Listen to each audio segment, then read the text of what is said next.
Welcome to recipe house. আজ আমি বানাবো কালো জিরে পোস্ত দিয়ে মাছের পাতলা ঝোল। মাছের ঝোলটি বানাবার জন্য আমি এখানে 500 গ্রাম মতো রুই মাছের পিস নিয়েছি।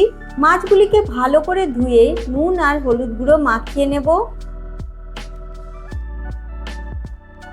নুন হলুদ মাখানোর পর এটিকে ম্যারিনেটেড হওয়ার জন্য 10 থেকে 15 মিনিট রেখে দেব। এরপর একটি কড়ায় তেল গরম করে তাতে একে একে মাছের পিসগুলিকে দিয়ে দেব।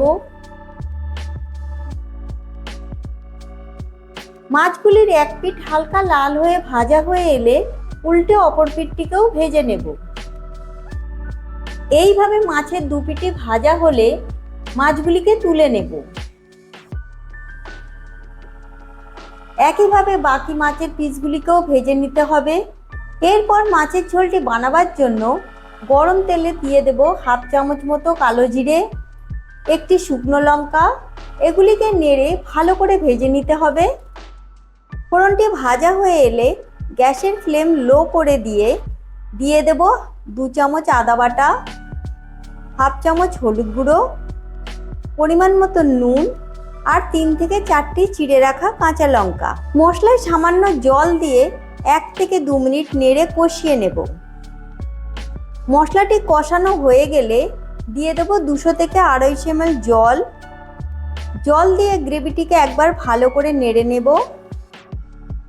গ্রেভিটি ফুটে উঠলে ভেজে রাখা মাছগুলিকে দিয়ে দেব। মাছগুলিকে গ্রেভির সাথে 7 থেকে 8 মিনিট ফুটিয়ে নিতে হবে।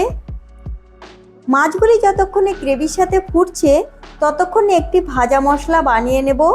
তার জন্য একটি প্যান গরম করে তাতে দিয়ে দেব হাফ চামচ সাদা জিরে আর 2 থেকে 3 চামচ পোস্ত। লো ফ্লেমে এগুলিকে 2 থেকে 3 মিনিট নেড়ে ভেজে নেব। মশলাটি ভাজা হয়ে গিয়েছে, এবার এটিকে গুঁড়ো করে নেব। মাছের ঝোলটি হয়ে এসেছে, এবার পোস্ত আর জিরের গুঁড়োটি দিয়ে দেব। এটি দেবার পর মাছের ঝোলটিকে আরও 1 থেকে 2 মিনিট নেড়ে ফুটিয়ে নেব।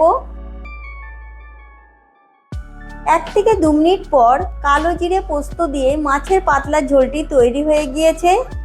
এবার এটি পরিবেশনের জন্য একদম রেডি।